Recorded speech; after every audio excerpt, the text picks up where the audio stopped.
Assalamualaikum warahmatullahi wabarakatuh. Ten mriki kula badhe macaken pidato tentang kebersihan lingkungan ing sekolah, pentingnya kebersihan lingkungan ing sekolah. Assalamualaikum warahmatullahi wabarakatuh. Ingkang kula hormati Bapak lan Ibu guru sami kalih kanca-kanca ingkang kula sayangi. Tami-tami monggo kita panjataken puji syukur kita kalih Gusti Allah ingkang sampun melimpahkan rahmat lan karunianipun mila kita angsal berkumpul wonten papan puniki.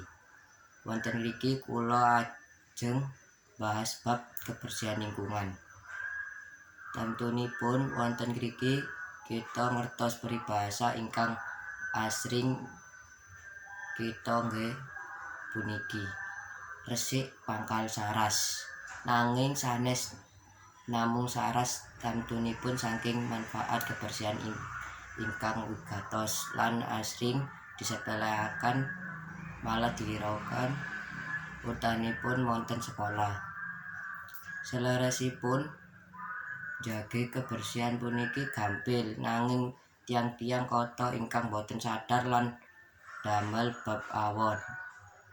Kata penyebab bilih boten jagi kebersihan wonten lingkungan sekolah inggih puniki sinau boten nyaman, kata mambet boten eca lan nyebabno penyakit wonten pundi-pundi.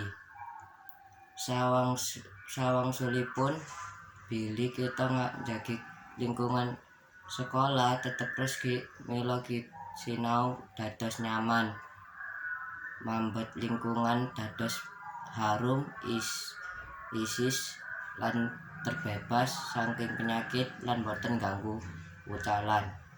Wonten mriki kita ngertos wigatosipun jagi lingkungan sekolah. Pramila monggo kita jagi lan lestariaken lingkungan supados tetep bersih lan saras. Wassalamualaikum warahmatullahi wabarakatuh.